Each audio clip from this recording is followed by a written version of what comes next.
नमस्कार, स्वागत है आप सभी का द इकोनॉमिस्ट में। तो कैसे हैं आप सब? आशा करता हूं कि आप सब बढ़िया हैं। तो चलिए शुरुआत करते हैं एक कोट के साथ। Failure is the opportunity to begin again more intelligently.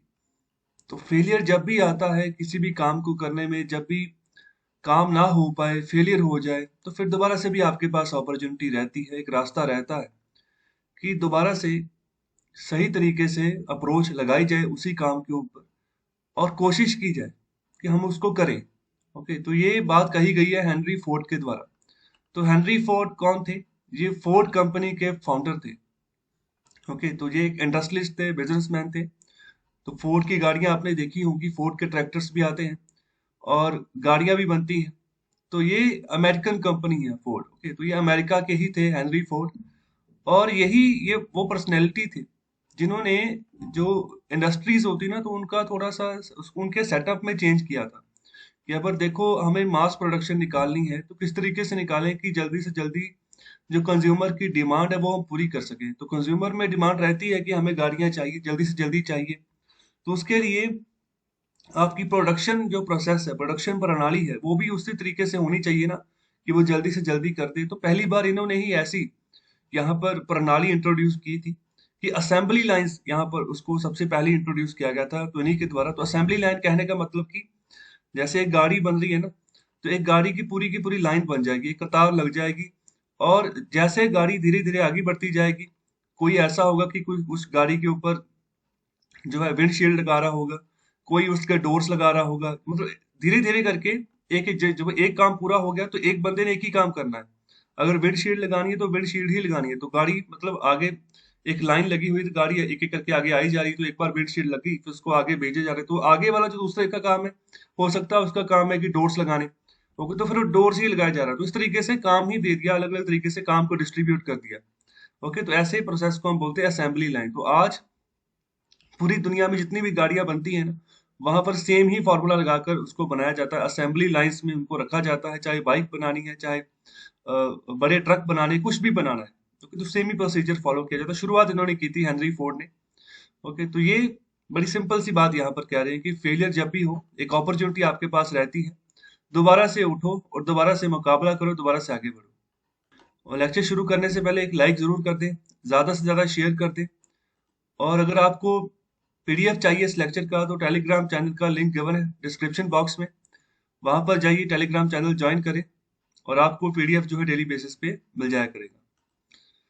तो आज का जो एडिटोरियल है, हाँ, यहाँ पर हम डिस्कस करने जा रहे हैं ग्लेशियर्स के बारे में। ओके, तो yes, glaciers are melting but no need for panic. देखो, बहुत से सालों से ना, बहुत काफी टाइम पहले भी यही बातें चल रही थी कि ग्लेशियर्स लगातार पिघलते जा रहे हैं। तो ग्लेशियर्स जैसे पिघलते जाएंगे, हिमालयन ग्लेशियर्स की अगर हम बात करें, तो उतने बड़े पैमाने पर जो नदियां कनेक्टेड हैं हिमालयन ग्लेशियर्स के साथ, वहां पर भी उफान आ जाएगा।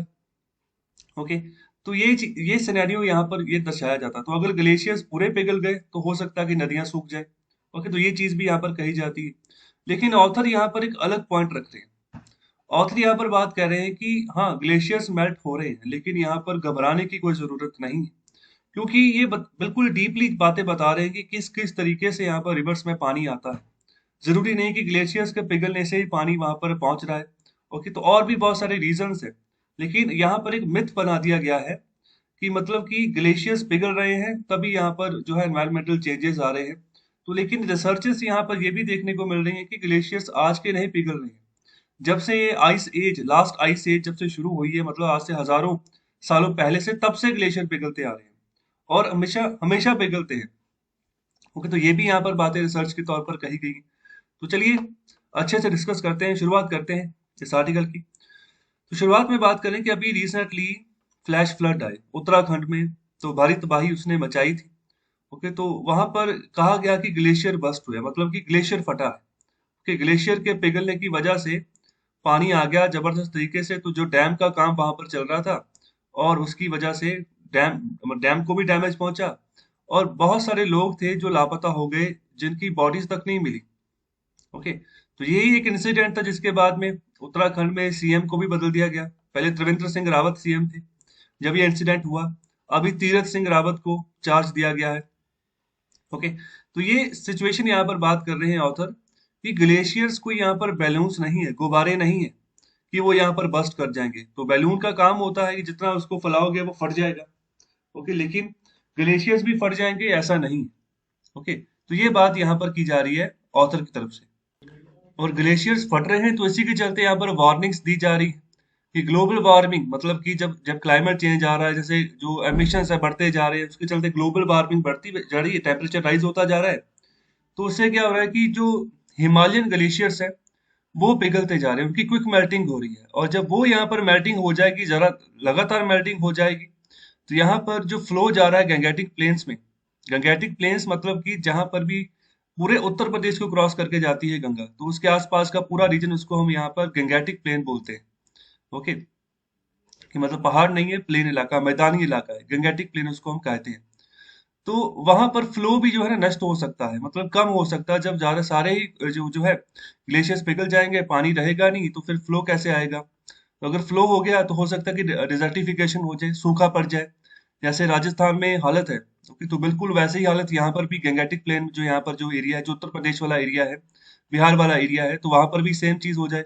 ओके, तो इससे फिर एग्रीकल्चर के ऊपर भी बहुत भयानक इम्पैक्ट पड़ेगा। पानी के बगैर एग्रीकल्चर कर ही नहीं सकते। ओके, तो इसके चलते एक एकेडमिक्स है जिनका नाम है ब्रह्मा चेलेने। ओके, तो ये भी प्रेडिक्ट कर रहे हैं कि अगर पानी की कमी हो गई तो फिर लड़ाइयाँ होंगी, वॉर्स होंगी, मतलब पानी की कमी होने वजह से। तो ये बात भी यहाँ पर कही जाती है। तो पूरा सिनेरियो ऐसा ही दर्शाया जाता है हमेशा जब भी ग्लोबल वार्मिंग की बात करें, जब ग्लेशियर्स के मेल्ट होने की बात करें। लेकिन यहाँ पर 2007 की बात कर रहे हैं। 2007 में international panel on climate change, तो इन्होंने इनकी बात करें कि इन्होंने इनकरेक्टली प्रेडिक्ट किया, मतलब कि इन्होंने प्रेडिक्शन अपनी दी थी ग्लेशियर्स के बारे में, हिमालयन ग्लेशियर्स के बारे में। ओके, लेकिन इनको ये गलत बोल रहे हैं ऑथर कि इन्होंने इनकरेक्टली बात कही है। तो क्या बात कही थी इन्होंने? इन्होंने कहा था कि जो हिमालयन ग्लेशियर्स है वो 2035 तक जो ना डिसअपेयर हो जाएंगे, दिखेंगे ही नहीं। ओके, मतलब बर्फ रहेगी ही नहीं उधर, वो सिर्फ नंगे पहाड़ रह जाएंगे। ओके, तो ग्लेशियर्स पूरे के पूरे जो है पिघल जाएंगे। तो यहाँ पर ऑथर बात करें कि ये गलत बात कही है, इनकरेक्ट यहाँ पर इनकी प्रोडिक्शन है। इनको यहाँ पर ये कहा भी गया है कि आप अपने आप को करेक्ट करिए, यहाँ पर आप गलत हो। इसके अलावा 2007 की ही बात करें कि तभी जो उस समय के एनवायरनमेंट मिनिस्टर थे जयराम रमेश, तो उन्होंने एक इंडिपेंडेंट स्टडी करने के लिए कमीशन बनाया। ओके, तो जिनको की हेड किया ग्लेशियोलॉजिस्ट वीके रैना। ओके, तो ग्लेशियोलॉजिस्ट का काम यहाँ पर ग्लेशियर्स की स्टडी ही करना है, मतलब उनके बारे में अच्छे से जानना, उनकी क्या किस तरीके से नेचर है, किस तरीके से वहां पर वो काम करते हैं, ग्लेशियर्स में क्या चीजें, क्या गुण पाए जा रहे हैं, तो इन्हीं चीजों की स्टडी करना इनका काम होता है ग्लेशियोलॉजिस्ट का। तो उनका नाम है वीके रैना। तो इनको यहाँ पर इंडिपेंडेंट स्टडी के लिए बुलाया गया कि आप स्टडी करिए, बताइए कि क्या सच में ग्लेशियर्स ऐसा सिचुएशन आ जाएगी कि 2035 तक वो डिसअपेयर ही हो जाएंगे। ओके, तो फिर उन्होंने अपनी रिपोर्ट सबमिट की। ओके, तो यहाँ पर उन्होंने क्या कहा? तो उन्होंने कहा कि ग्लेशियर जो है ना वो पिघल रहे हैं, लेकिन आज के नहीं पिघल रहे हैं, वो जब से लास्ट आइस एज आया, तो ये हजारों साल पहले की बात कर रहे हैं। ओके, तो जब मतलब बर्फ ही बर्फ थी पूरी धरती पर। ओके, तो वो उस समय से यहाँ पर ग्लेशियर्स पिघल रहे हैं, जब बर्फ ही बर्फ थी तब भी पिघल रहे हैं। ओके, तो ये कंटिन्यू है, तो तब से ये चला आ रहा है।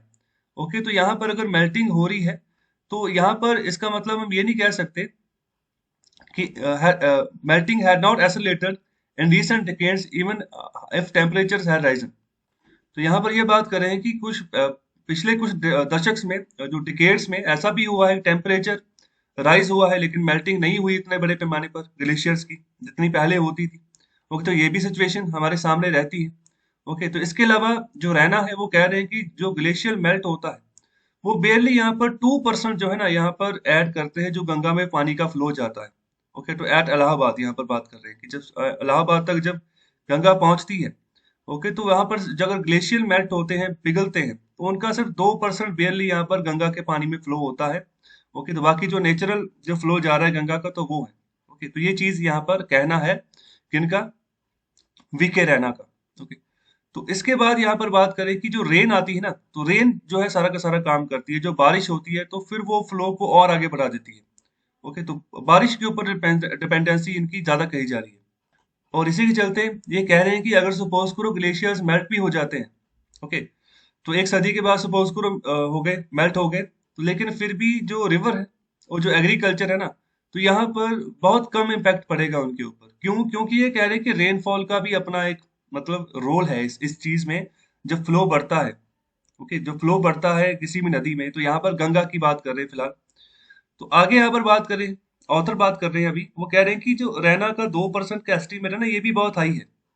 ये जो कह रहे हैं कि 2% कंट्रीब्यूट करते हैं ग्लेशियर्स का जो पानी, जो पिघल के जो नदियों में गंगा में जो ऐड होता है, तो ये 2% भी बहुत ज्यादा कह रहे हैं, ऐसा ऑथर का कहना है। आगे ऑथर बात करें कि 2019 में एक रिसर्च पेपर छपा था, जिनको कि यहाँ पर लिखा गया था रिचर्ड आर्मस्ट्रॉन्ग के द्वारा, national snow and ice data centre USA में। तो यहाँ पर 11 और इंटरनेशनल कोलैबोरेटर्स उनके साथ थे, और जिनके साथ मिलकर उन्होंने स्टडी की, रिसर्च की ग्लेशियर्स के ऊपर। और यहाँ पर इसको एक ऐसी पहली स्टडी कहा जा रहा है जिन्होंने यहाँ पर अलग अलग तरीके से तोड़कर यहाँ पर बताया कि किस तरीके से यहाँ पर जो रिवर फ्लो, पानी फ्लो होता है, तो कंट्रीब्यूशन होता है हिमालयन ग्लेशियर्स का उसमें। ओके, तो हिमालयन रिवर बेसिन जो है, या हिमालयन ग्लेशियर्स जो है, तो जो जो नदियां गैंगेटिक प्लेन में जो फ्लो कर रही है, तो उनका उनके ऊपर कैसे यहाँ पर इम्पैक्ट होता है। तो इसको चार तरीकों से इन्होंने बताया है। पहली बात यहाँ पर कर रहे हैं कि snow on land melting. Okay, जब जमीन के ऊपर जो यहाँ पर बर्फ जमी होती है, जब वो मेल्ट करती है। दूसरा, स्नो ऑन ग्लेशियर्स मेल्टिंग, जो यहाँ पर पर्वत होते हैं जिनके ऊपर ग्लेशियर्स, पर्वतों के ऊपर जो बर्फ चढ़ी होती है, जब वो मेल्ट करती है तब भी यहाँ पर रिवर्स में पानी ऐड होता है। तीसरी बात कर रहे हैं कि ग्लेशियल आइस मेल्टिंग। ओके, तो जो बर्फ यहाँ पर जो पूरा का पूरा ग्लेशियर्स है ना, तो उसके आसपास जो पूरा का एक होता है कि एक स्नो होता है जो मतलब पड़ती है, बर्फ पड़ती रहती है। एक होता है कि परमानेंट आइस रहती है। ओके, तो यहाँ पर ग्लेशियर्स के ऊपर जो परमानेंट आइस रहती है, जब वो पिघलती है, ओके, ज्यादातर यहाँ पर कंसर्न उसी के रिगार्डिंग है। तो जब स्नो, देखो, जब भी विंटर का मौसम आता है तो स्नोफॉल होता ही होता है। कुछ पहाड़ ऐसे भी होते हैं जहाँ पर किसी तरीके की कोई एक्टिविटी या फिर स्नो वगैरह होती नहीं, आइस होती नहीं, तो वहां पर भी वो ढक जाते हैं पूरे के पूरे, जो अपनी बर्फ की चादर। ओके, तो इस तरीके से यहाँ पर पीरियोडिकली वे से यहाँ पर स्नो पड़ती है। ओके, तो एक तो वो पिघले, एक यहाँ पर ग्लेशियल आइस जो मतलब परमानेंट तौर पर पहले ही थी। मतलब अगर मैं हिमालयन रीजन की बात करूँ तो वहां पर तो ठंडी रहती है। ओके, तो ठंडी रहती है तो वहां पर बर्फ रहती रहती है। ओके, दूसरी ओर जो हिमालयन के आगे आप थोड़ा सा जाओगे, ओके, शिवालिक रेंज थोड़ा सा पीछे रहोगे, तो वहां पर भी स्नो पड़ती है। ओके, तो वो भी पिघलती है, तो उससे भी यहाँ पर ऐड होता है, पानी का फ्लो बढ़ जाता है। और आखिरी में बात कर रहे हैं रेनफॉल की।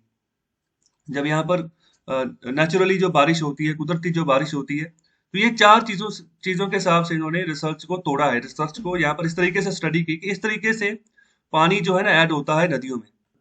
तो ये यहाँ पर देखिए, इंडो गैंगेटिक प्लेन, तो ये पूरा का पूरा रीजन है। ओके, तो अ, जिसको हम गैंगेटिक प्लेन हम कह सकते हैं। ओके, तो ये बांग्लादेश तक ये मार करता है, और इधर से ये पंजाब, और इधर वाला जो पाकिस्तान वाला पंजाब है, मुल्तान वाला एरिया, जो ये मुल्तान वाला साइड है। ओके, इस्लामाबाद वाला जो एरिया है, जो यहाँ पर खैबर पख्तूनवा का जो राज्य है पाकिस्तान का, तो ये सभी एरियाज तक यहाँ पर मार करता है। ये सिंध स्टेट है, सिंध सूबा है, जहाँ पर कराची जो सबसे बड़ा शहर आता है पाकिस्तान का। ओके, तो यहाँ तक ये गैंगेटिक प्लेन जो है ना, यहाँ तक इसकी अप्रोच है। ओके, तो पूरा का पूरा एरिया जिसको हम इंडो गैंगेटिक प्लेन बोलते हैं। ओके, तो यहाँ पर नदियां नदियों का बहाव है, तो इसीलिए ये जो जमीन है ना इस वाले एरिया की, तो फर्टाइल रहती है।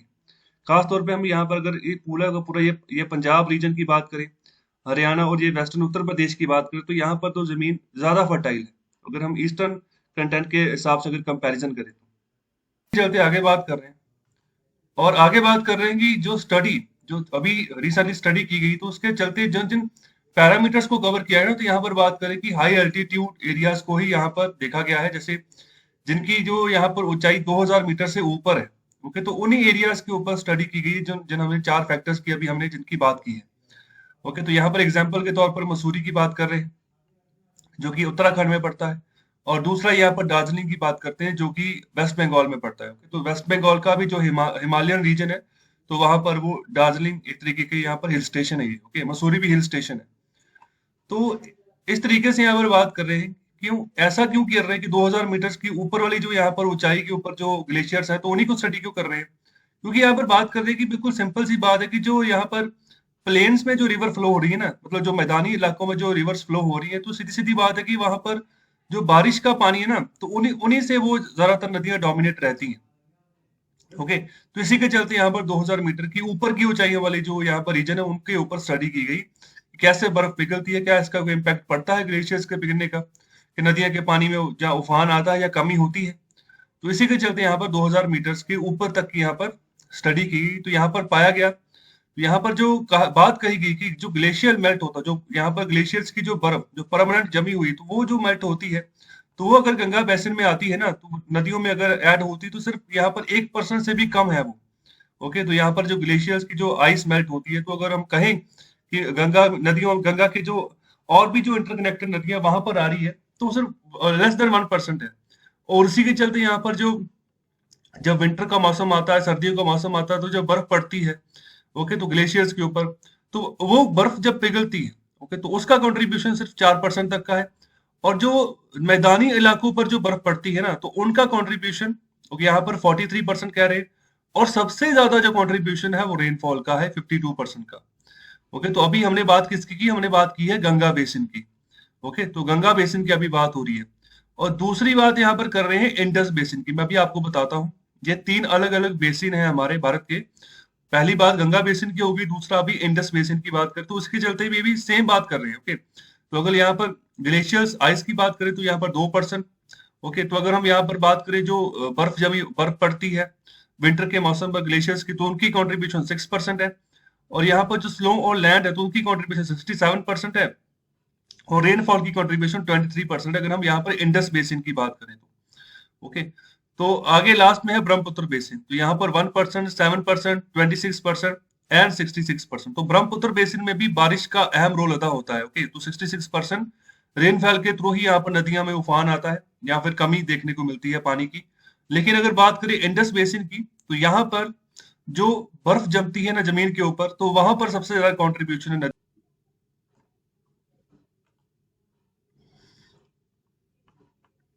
तो यहाँ पर दो बेसिन्स की बात करें, एक तो है गंगा बेसिन, ओके, और दूसरा है यहाँ पर जो यहाँ पर लाइट ब्लू कलर में है, ये है ब्रह्मपुत्र बेसिन। तो देखो, यहाँ पर गंगा शुरू होती है उत्तराखंड से, गंगोत्री वाला जो ग्लेशियर है, तो उससे वहां से ये शुरू होती है। ओके, तो ये रहा यहाँ पर गंगा का पॉइंट। तो उसके बाद इसमें से भी काफी सारी नदियां निकलती हैं। ओके, तो यमुना भी यहाँ पर उसी के पास में से शुरू होती है, फिर आगे यहाँ पर न्यू दिल्ली से होते हुए, आगरा से होते हुए यहाँ पर आगे बढ़ती है। ओके, तो कोई किसी पॉइंट पे आपस में मर्ज भी कर जाती है। तो ये पूरा का पूरा बेसिन है। ओके, जो गंगा की चलते मतलब बहुत सारी नदियां जो आपस में और निकल रही है, जैसे ये तामसा हो गया, ओके, सोन नदी हो गया, ओके, यहाँ पर गोमती हो गया, ये बेतवा हो गया, बेतवा यमुना का यहाँ पर ट्रिब्यूटरी। ओके, तो ये अलग अलग ट्रिब्यूटरीज भी खोल रही है अपनी। ओके, तो जिसके चलते यहाँ पर इनका बेसिन बढ़ता जा रहा है। देखो, इंदौर तक अपनी अप्रोच है, भोपाल तक अप्रोच है। ओके, तो डायरेक्टली चलो गंगा डायरेक्टली नहीं है, लेकिन उनकी ट्रिब्यूटरीज, यमुना की ट्रिब्यूटरी तो है ना, तो यमुना की ट्रिब्यूटरी है बेतवा। ओके, तो ये पूरा गंगा बेसिन का ही हिस्सा है, चाहे यमुना की बात कर लो, चाहे उनकी ट्रिब्यूटरीज की बात कर लो, चाहे गंगा की ट्रिब्यूटरीज की बात कर लो। ओके, तो ये देख लो, ये कोसी नदी भी यहाँ से निकलती है, फिर बाद में आके गंगा में विलय होता है इसका। ओके, तो गंडक भी यहाँ पर नेपाल से ही आ रही होती है, बाद में इसका भी गंगा में विलय होता है। तो ये पूरा का पूरा गंगा बेसिन है। ओके, तो कौन कौन से शहर से कौन कौन सी नदी निकलती है, इसका थोड़ा अंदाजा आपको होना चाहिए। और इसके अलावा बात कर लो ब्रह्मपुत्र बेसिन की, तो देखो ये भी तिब्बत से शुरू होती है। तो जब तिब्बत से शुरू होती है, तब इसका यहाँ पर नाम है सैंगपो। ओके, सैंगपो करके इसको बोलते हैं, या फिर यारलुंग जैंगपो। तो ये भी इसका नाम है। दो तरह से इसका नाम ले लिया जाता है तिब्बत में, जिसको कि हम चाइना कहते हैं। तो चाइना ने चलो तिब्बत को ऑक्यूपाई किया है, कब्जा किया हुआ है, तो हाल ही में जो हम वर्ड यूज करते हैं तिब्बत ही करते हैं। तो तिब्बत ही करना चाहिए हम इंडियंस को, अगर हम शब्द इस्तेमाल करें। ओके, तो ये तिब्बत से निकलती है, लहासा कैपिटल है तिब्बत की। ओके, तो फिर इधर से निकलती हुई ये इंडिया में एंटर करती है ब्रह्मपुत्र। ओके, तो इंडिया में एंटर करती है, तो हम इसको ब्रह्मपुत्र नाम दे देते हैं। इससे भी यहाँ पर ट्रिब्यूटरी निकलती है लोहित की। ओके, इसके अलावा सुबनसिरी की ट्रिब्यूटरी निकलती है। ओके, तो और भी काफी ट्रिब्यूटरीज हैं जो ब्रह्मपुत्र से निकलती है नदी से। ओके, तो ये पूरा का पूरा इसका बेसिन बनता है। ये तीस्ता भी इसी के बेसिन का हिस्सा बनती है। तीस्ता सिक्किम से निकलती है। ओके, फिर बंगाल से होते हुए ये बांग्लादेश में एंटर करती है। तो इसका डिस्प्यूट है बांग्लादेश और जो इंडियन वेस्ट बंगाल है उसके बीच में, कि कौन मतलब कैसे शेयर करे इस पानी को, कितने percent share Indian West Bengal करे या फिर कितना परसेंट शेयर बांग्लादेश करे, तो इसके रिगार्डिंग डिस्प्यूट है। ओके, तो ये गंगा जब एंटर कर जाती है बंगाल बांग्लादेश में, तो अभी तब इसको पद्मा नाम देते हैं, पद्मा। और जब ब्रह्मपुत्र एंटर करती है इसको जमुना नाम देते हैं, जमुना। ओके, तो इस तरीके से ये पूरा का पूरा ट्रिब्यूटरीज बनती, बराक नदी निकलती है। ओके।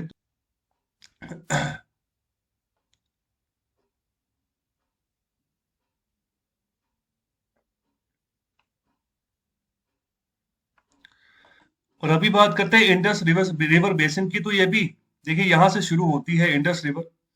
ओके, तो ये भी तिब्बत वाली साइड वाला रीजन है, तो तिब्बत से ये शुरू होती है। ओके, तो जो हमारी एक सतलज सतलज नदी है, तो वो भी यहाँ से शुरू होती थी। ये भी इंडस रिवर बेसिन का ही हिस्सा है सतलुज। ये यहाँ पर हिमाचल से होती हुई पंजाब से होकर गुजरती है। ओके, फिर पाकिस्तान में चली जाती है। तो देखो ये इंडस रिवर है, यहाँ से शुरू हो रही है। ओके, तो यहाँ तक जाते हुए ये पूरा का पूरा यहाँ पर सिनेरियो कवर करते हुए पेशावर। ओके, तो ये इस्लामाबाद, ये वाली पाकिस्तान का जो कैपिटल आ गया, तो यहाँ से गुजरती हुई ये इंडस नदी जा रही है। ओके, और फिर बाद में यहाँ पर काफी नदियां हैं जो एक ही जगह पर मर्ज होती जा रही है। फिर बाद में एक ही इंडस मिलकर जो है फिर अरेबियन सी की ओर जा रही है। तो यहाँ पर हैदराबाद एक शहर है, वो भी इंडस नदी के किनारे पर ही स्थित है। ये एक सिंध का शहर है। ओके, और इसके अलावा और भी काफी नदियां हैं जो इसके यहाँ पर टेरिटरी का हिस्सा, जैसे सतलुज हो गया, ये हिमाचल से ब्यास निकल रही है, ब्यास हो गया। ओके, इसके अलावा ये ऊपर वाली साइड से रावी जा रही है। ओके, ये रावी नदी है। ओके, तो बहुत सारे डैम यहाँ पर रावी नदी के ऊपर भी बनाए हुए हैं भारत ने। ओके, तो इस तरीके से आगे चले जाओ, चेनाब जा रही है। ओके, तो उसके अलावा झेलम है। ओके, ये झेलम है। ओके, और इसके अलावा यहाँ पर बात कर ले तो ये श्योक नदी जा रही है इधर से, देखिए ये श्योक नदी है। ओके, तो ये सभी के सभी इसी का बेसिन का हिस्सा है। ओके, तो अलग अलग नाम है। ओके, आपको इनके बारे में पता है, ये जोब हो गया। ओके, गुमल हो गया, टोची हो गया, सोहन हो गया, तो ये सभी की सभी इसी के बेसिन का हिस्सा है। ओके, तो ये पाकिस्तान की, और जब पाकिस्तान में चली जाती है तब इनका विलय होता है इकट्ठे एक जगह पर, फिर एक ही नदी इंडस बन जाती है, फिर आगे चले जाता है पानी। ओके, तो इसी के ऊपर 1950s में इंडस वाटर ट्रीटी भी हुई थी कि इस इंडस के पानी को कितने परसेंट के हिसाब से शेयर करेंगे, मतलब पानी कितना भारत यूज करेगा, कितना यहाँ पर पाकिस्तान यूज करेगा।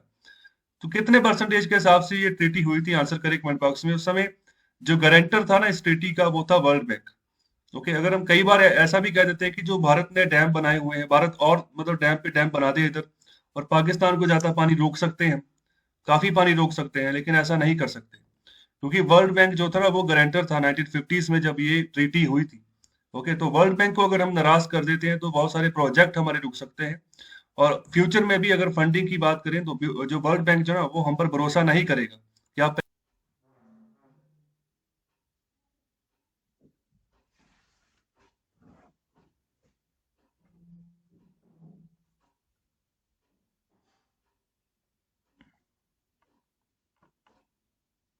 और इसी के चलते आगे बात करेंगे, बहुत सारे रीडर्स ऐसे हैं, मतलब अचंभित हो जाएंगे जब उनको पता चलेगा कि यहाँ पर जो ग्लेशियर की जो आइस, जो बर्फ, जो परमानेंट आइस जो मेल्ट होती है।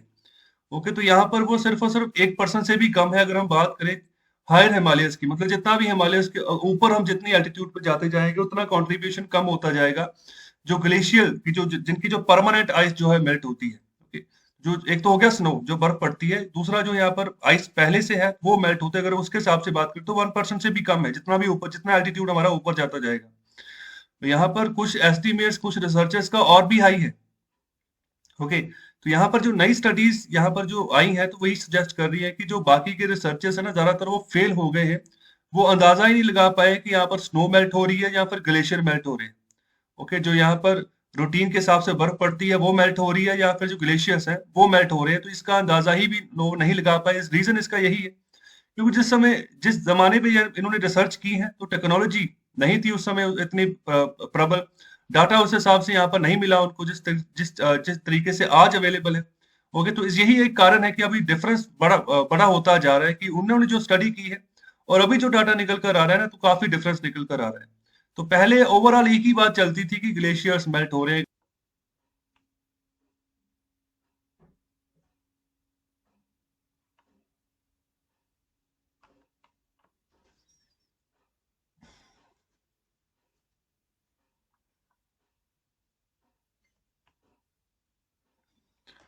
और इसी के चलते यहाँ पर जो रैना, वीके रैना, इनकी जो रिपोर्ट है ना, तो इसमें काफी सारी इन्होंने कंप्लेन की है कि यहाँ पर जो हिमालयन वेदर स्टेशन है ना, तो वहां पर उनकी हालत बहुत खस्ता हाल है। ओके, जिसके चलते वो अच्छा डाटा उनको वहां पर नहीं मिलता। ओके, तो अभी जो इंडियन स्पेस रिसर्च ऑर्गेनाइजेशन, उन्होंने सैटेलाइट की मदद से जो डाटा कलेक्ट किया है, तो 2014 में उन्होंने अपनी रिपोर्ट दी, जिसमें उन्होंने कहा कि उन्होंने 2018 हिमालयन ग्लेशियर्स को यहाँ पर मॉनिटर किया है 2001 से लेकर 2011 तक, और जिसमें से 248 ग्लेशियर ऐसे थे जो मतलब अपना स्थान छोड़ गए, मतलब पिघल गए, और 1752 यहाँ पर स्टेबल है, मतलब बिल्कुल ठीक है, और 18 यहाँ पर एडवांस।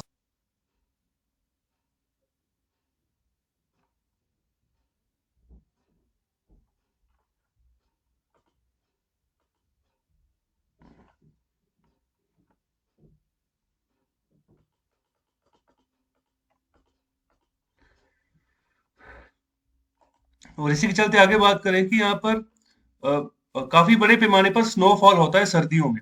ओके, तो यहाँ पर जो जब गर्मियों की शुरुआत होती है, तो उस समय क्या होता है कि जो जमीन के ऊपर जो यहाँ पर बर्फ जमी होती है, जो स्नोफॉल के तहत जो बर्फ आई होती है, ओके, तो वो यहाँ पर मेल्ट करनी शुरू कर देती है। जो ग्लेशियर्स के ऊपर भी जो बर्फ आती है ना, जो विंटर के मौसम में, तो वो भी गर्मियों की शुरुआत में पिघलना शुरू कर देती है।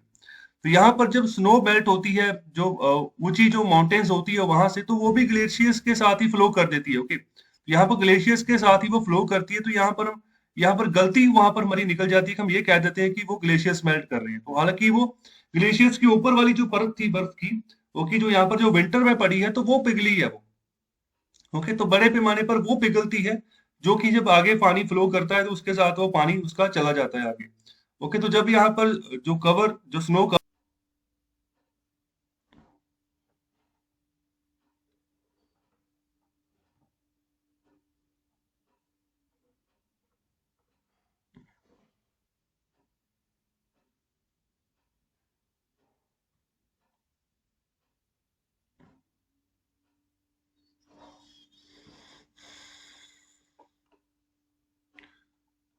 और आगे बात करें कि ये सब चीजें मेल खाती हैं जो मानसून आता है ना उसके साथ में, कि मानसून जब आता है उस हिसाब से यहाँ पर इम्पैक्ट पड़ता है। जो स्नो होती है, जो जमीन के ऊपर जो बर्फ जमी होती है या ग्लेशियर्स के ऊपर जो जमी होती है उसके हिसाब से, या फिर जब ग्लेशियर मेल्ट होते हैं, तो मानसून का भी इसके ऊपर इम्पैक्ट पड़ता है। तो यहाँ पर यही जो चीज है ना, मानसून जो है वही डोमिनेट करता है रिवर के फ्लो को ज्यादातर। मतलब जब बड़े पैमाने पर रिवर का फ्लो बढ़ जाता है, तो मानसून का इसी से आप देखोगे, जब बिहार की बात करें, कोसी नदी में उफान आ जाता है, ठीक है, वो फ्लड आ जाते हैं बाद में। असम देखो, ब्रह्मपुत्र भर जाती है पूरी, और ब्रह्मपुत्र जब भर जाती है तो उसके साथ आसपास के जितने भी एरिया, जैसे काजीरंगा नेशनल पार्क है, तो वहां पर बहुत सारी प्रजातियां जानवरों की पाई जाती है, तो वो भी डैमेज होती है, हर साल मृत्यु हो जाती है बहुत सारे लोगों की, बहुत सारे जानवरों की। ओके, तो फ्लड्स आ जाते हैं बहुत बड़े पैमाने पर, तो रिवर फ्लो को ज्यादातर मानसून ही डोमिनेट करता है। ओके, तो इसी चलते यहाँ पर जो वीके है ना, वो जोर दे रहे हैं कि यहाँ पर ये बिल्कुल एक मिथ है। ओके, मिथ है, मतलब जिस यहाँ पर हम कह रहे हैं कि ग्लेशियर जो है ना पिघल रहे हैं, तो वही यहाँ पर जो है ना दोषी है कि अभी जो पानी है नदियों में वो फान पर आ जाता है, मतलब पानी भर जाता है काफी। ओके, तो ये एक यहाँ पर मिथ की बात कर रहे हैं। तो in the lean pre monsoon season, तो लीन प्री मानसून सीजन कौन सा होता है? जो जब मानसून आता है ना, तो जो हमारा इंडियन मेट्रोलॉजिकल डिपार्टमेंट है, तो उसके हिसाब से 1 जून से 31 सितंबर तक रहता है मानसून। उस मानसून से पहले वाला जो ड्यूरेशन है, तो यहाँ पर 1 मार्च से लेकर 31 मई तक की जो यहाँ पर ड्यूरेशन है, तो उसको प्री मानसून सीजन हम कहते हैं। क्योंकि जब शुरुआती बारिश होती है, तो कम कम बारिश होती है, ज्यादा नहीं होती है, तो जब मानसून, उसके बाद आ गया मानसून, उस फिर आता है पोस्ट मानसून, जिसको हम रिट्रेटिंग मानसून भी कहते हैं। ओके, तो वो भी जो है ना 1 अक्टूबर से लेकर 31 दिसंबर तक हम पोस्ट मानसून पीरियड मानकर चलते हैं। तो अभी यहाँ पर बात करें प्री मानसून सीजन की, जो यहाँ पर 1 मार्च से लगभग शुरू हो जाता है, 31 मई तक रहता है। तो ये सारा यहाँ पर जो क्राइटेरिया है, ये हमारे इंडियन मेट्रोलॉजिकल डिपार्टमेंट का है, वो इस तरीके से यहाँ पर प्री मानसून, मानसून और पोस्ट मानसून को इस तरीके से उनकी डेटिंग करके चलता है। तो अभी वो क्रिटिकल है। अगर यहाँ पर जब शुरुआत में जो बारिश आ रही है मानसून से पहले, तो वो भी, उसका भी एक रीजन है। तो यहाँ पर ग्लेशियर पिघल रहे, तो यही इंपॉर्टेंट रीजन नहीं है, तो ये एक तरह का मिथ है। ओके, तो ये बात यहाँ पर कही जा रही है रैना की तरफ से। इसके अलावा जो आर्मस्ट्रॉन्ग की जो स्टडी थी, तो उन्होंने यहाँ पर कहा कि जो बर्फ पिघलती है, तो वही की कंट्रीब्यूटर है अगर नदियों में पानी उफान पे आ जाता है तो। ओके, तो जो बर्फ होती है ना, जो विंटर के मौसम में जो बर्फ पड़ती है, तो वो यहाँ पर लगातार गिरती रहती है। ओके, तो फिर मेल्ट भी होती रहती है, और यहाँ पर जो रिवर सिस्टम उसको फीड करती रहती है, पानी भरता रहता है।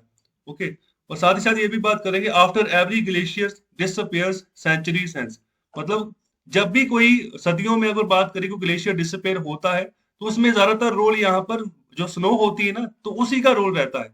इतना रोल यहाँ पर ग्लेशियर्स के डिसअपेयर होने का ये नहीं है कि यहाँ पर ग्लेशियर्स ही दोषी हैं, पानी का अगर उफान आ गया मैदानी इलाकों पर, नदियों में। और इसी के चलते यहाँ पर बात कर रहे हैं कि यहाँ पर सरप्राइज होने की यहाँ पर बात नहीं है। तो जियोलॉजी है ना, वो शो करती है। तो जियोलॉजी में हम इसी चीज की स्टडी करते हैं कि बहुत बड़ी बड़ी रिवर्स थी, ओके, किसी जमाने पर, जो कि हिमालय से निकलती थी। तो यहाँ पर ये लास्ट आइस एज की बात कर रहे हैं, उससे पहले की बात कर रहे हैं, तो उस समय वो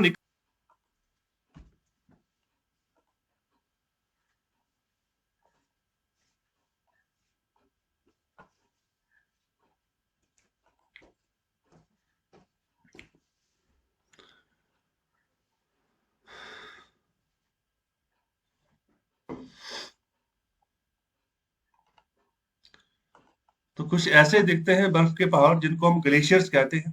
और इस तरीके से जो उनके ऊपर बर्फ जमती है, वो पिघलती है पहले, फिर वो आगे फ्लो करती रहती है। गंगा भी ऐसे ही निकलती है। गंगोत्री ग्लेशियर है जहां से इस तरीके से जो है बर्फ के जब पहाड़ पिघलते हैं, तो गंगा निकलती है आगे।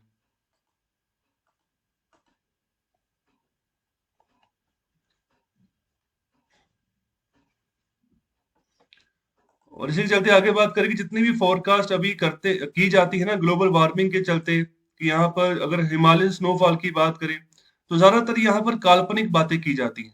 ओके, मतलब खुद से ही ना इमेजिनेशन लगाई जाती है कि ये हो रहा होगा, इस तरीके से जो है ग्लोबल वार्मिंग इम्पैक्ट कर रही होगी, या फिर स्नो, अगर स्नो मेल्ट हो रही है या फिर आइस मेल्ट हो रही है ग्लेशियर्स की, तो ये रीजन रहा होगा। तो होगा होगा होता है ज्यादातर, मतलब कि काल्पनिक बातें ही ज्यादातर होती हैं। तो एक्चुअली में कोई नहीं जानता कि मतलब हो क्या रहा है। ओके, तो जो ग्लोबल वार्मिंग है वो क्या करती है, तो यहाँ पर ओशन एवेपोरेशन जो होती है, वाष्पीकरण जो होता है पानी का, तो उसको बढ़ा देती है। फिर यहाँ पर बादल बनने शुरू हो जाते हैं।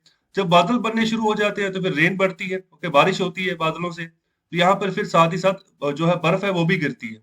ओके, तो देखो ना, ज्यादातर जो देखो ना, आपने सुना होगा कि बारिश हुई तो बर्फ पड़नी शुरू हो गई। तो ये ज्यादातर हिमालयन रीजन के आसपास ही ये चीज देखने को मिलती है। ओके, क्योंकि वहां पर ज्यादातर बर्फ ही होती है। जब उनका जो एवेपोरेशन भी होता है, तो वो जब ऊपर भी जाती है, तो बर्फ के पार्टिकल्स रहते हैं ज्यादातर। और उसका इम्पैक्ट काफी मैदानी इलाकों के आसपास ही होगा। अगर मैं हिमालय रीजन की बात करूं, तो इसका इम्पैक्ट पंजाब, हरियाणा, उत्तर प्रदेश, तो यहाँ तक रहता है। अगर हम ओले पड़ने की बात करें कि ओले पड़ रहे हैं, ओके, तो इससे आगे भी हो सकता है। तो ये एक रीजन रहता है। ओके, तो यहाँ पर इनकी जो डिस्ट्रीब्यूशन है वो अनसर्टेन है। यहाँ पर कोई सर्टेन नहीं कह सकते कि आज बारिश हो गई, आज बर्फ पड़ी या नहीं पड़ी, तो कल भी इसी समय पर पड़ेगी, या पर अगले साल भी इसी समय पर पड़ेगी। तो ये पता नहीं है कुछ भी इसके बारे में।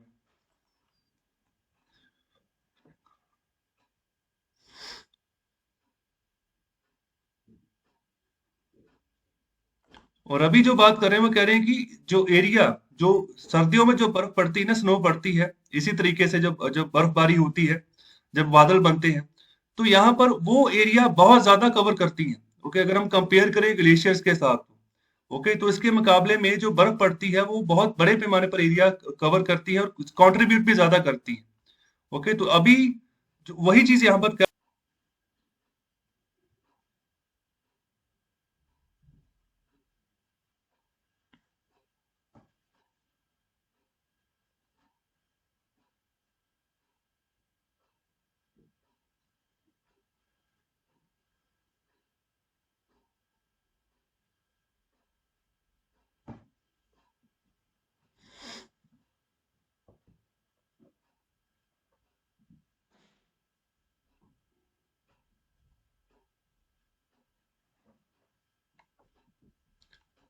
और इसी के चलते आगे बात कर रहे हैं कि कॉमन जो आम बोलचाल की भाषा होती है ना, तो वहां पर हमेशा कहते हैं कि ग्लेशियर जो होते हैं ना, वही सोर्स है हिमालयन रिवर्स के। तो Himalayan reverse, Ganga, Yamuna, okay, Kosi होगी, ये सभी के सभी हिमालयन रिवर्स है। तो ब्रह्मपुत्र हो गया, ये सभी के सभी हिमालयन रिवर्स है। ओके, तो उनका सोर्स कहा जाता है ग्लेशियर्स को। ओके, तो यहाँ पर ये बात कर रहे होते हैं कि मिसलीडिंगली, मतलब ये मिसलीड कर रहे हैं, ये सही बात नहीं है। तो यहाँ पर हम ये कह सकते हैं कि ग्लेशियर्स जो है ना, highest point of the reverse है। ओके, मतलब कि जो हाईएस्ट एल्टीट्यूड पे जो यहाँ पर है। लेकिन ऑथर यहाँ पर ये बात करें कि एक्चुअल सोर्स गंगा का गंगोत्री ग्लेशियर नहीं है, तो क्या है फिर? ये कह रहे हैं कि जहां पर भी एक एक यहाँ पर बूंद पड़ी हुई ना बारिश की, जितना भी यहाँ पर गंगा का रिवर बेसिन है, जिसको कि 8,60,000 स्क्वायर किलोमीटर का हम रिवर बेसिन, पूरा का पूरा बेसिन, तो ये है 8,60,000 स्क्वायर किलोमीटर का गंगा बेसिन। ओके, तो इसकी बात करें कि यहाँ पर जहां पर भी एक एक बूंद पड़ रही है बारिश की, वो सभी कंट्रीब्यूट कर रहे हैं यहाँ पर, जो यहाँ पर रिवर का फ्लो है, ओके, उसमें।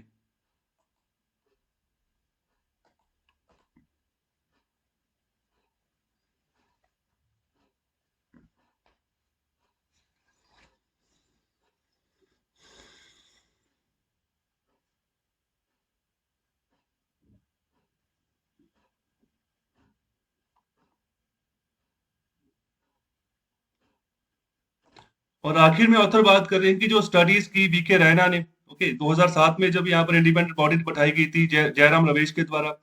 इसरो की बात करें, इन्होंने 2001 से लेकर 2011 तक जो स्टडी की।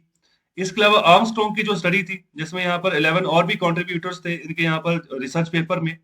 तो यहाँ पर जो भी इन्होंने बातें कही हैं, तो यहाँ पर जो पुरानी प्रेडिक्शन है ना, तो उनके लिए शॉकिंग है। ओके, जो पहली धारणा लोगों की मन में बनी हुई है कि यहाँ पर जब ग्लेशियर्स मेल्ट हो रहे हैं, तो यहाँ पर उसी के चलते अकाल पड़ जाता है। कहने का मतलब देखो, जब ग्लेशियर्स मेल्ट हो गए, पानी बढ़ गया, ओके, तो पानी क्या करेगा नदियों में, आसपास की जो फसल आएगी। तो ये सिचुएशन यहाँ पर मेन सोर्स किसको माना जाता है कि ग्लेशियर्स पिघलने शुरू हो गए। ओके, तो यहाँ पर बात कर रहे हैं कि जब हम यहाँ पर परख करते हैं, यहाँ पर थोड़ा सा यहाँ पर अलग करके डिफरेंस करके देखते हैं कि स्नो मेल्ट और ग्लेशियर मेल्ट की यहाँ पर एक फर्क है। तो यहाँ पर इसको ऑथर बात करेंगे गुड साइंस, अच्छी साइंस यहाँ पर लगाई जा रही है। तो यहाँ पर अच्छे कंक्लूजन हमें जो है ना, आशावादी कंक्लूजन हमें देखने को मिलेंगे, अगर इस तरीके से हम यहाँ पर अप्रोच लगाकर आगे स्टडी करते हैं, रिसर्च करते हैं। तो इसी को यहाँ पर बात कर रहे हैं कि चलिए आगे बढ़े।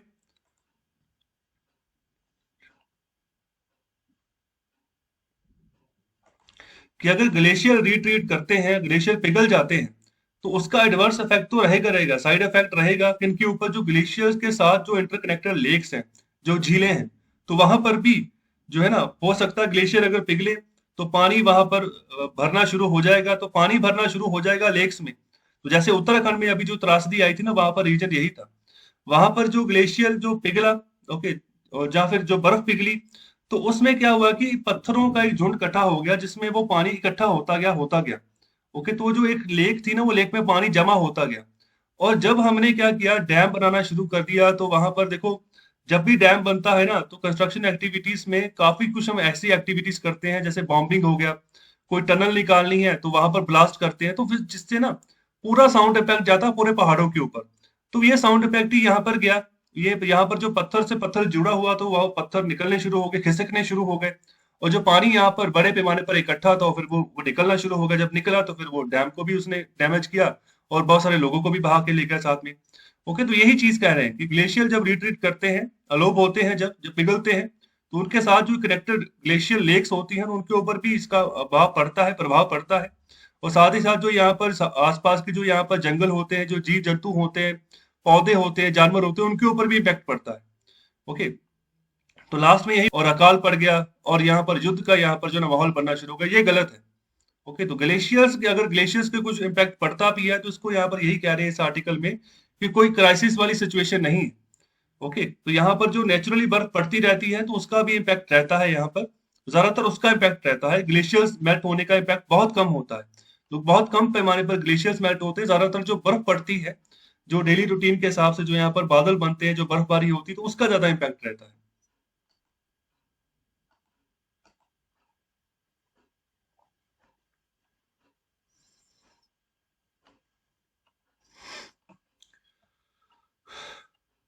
तो चलिए अभी बात करते हैं आज के आखिरी टॉपिक की, आज का इकोनॉमिक कंसेप्ट। तो आज का जो टॉपिक है वो है कमिटेड एक्सपेंडिचर। तो कमिटेड एक्सपेंडिचर मतलब जो करना ही करना है, इसके बगैर बात नहीं बन सकती। तो जैसे गवर्नमेंट ऑफ इंडिया जब बजट अनाउंस करती है ना, हर साल 1 फरवरी को, तो वहां पर खर्चे होते हैं, एक्सपेंडिचर होता है कि हमने इस स्कीम में इतना पैसा लेना है, हमारे हमने रोड एंड ट्रांसपोर्ट्स में इतना पैसा लगाना है, यहाँ पर इतने बड़े हम प्रोजेक्ट बनाने जा रहे हैं। लेकिन कुछ खर्चा होता है कि जो कमिटेड है, करना ही पड़ता है, लेकिन वो कैसे खर्चे होंगे। एग्जाम्पल के तौर पर यहाँ पर बात करें, जैसे जहां जहां से हमने अपने देश की मार्केट्स में से लोन उठाया है, जैसे गवर्नमेंट सिक्योरिटीज की हम बात करें, तो जब गवर्नमेंट अपना बॉन्ड इशू करती है, तो मार्केट से पैसा उठाती है, ओके, तो किसी पर्टिकुलर ब्याज के ऊपर, तो वो पैसा उठाती है, या फिर जो बाहर की मार्केट से, जैसे वर्ल्ड बैंक से उठा लिया, जो एशियन डेवलपमेंट बैंक वहां से उठा लिया, न्यू डेवलपमेंट बैंक वहां से उठा लिया। ओके, इस तरीके से बाहर के भी बैंक हैं जहां से हम पैसा उठाते हैं और यहाँ पर हमारे हमारे यहाँ पर प्रोजेक्ट्स में लगाते हैं, तो उनका इंटरेस्ट जो है ना वो हमें देना ही पड़ेगा हर महीने के हिसाब से, क्योंकि तो वो हमारा कमिटेड एक्सपेंडिचर है। चाहे सिचुएशन देश की जो मर्जी हो, हमें वो एक्सपेंडिचर करना ही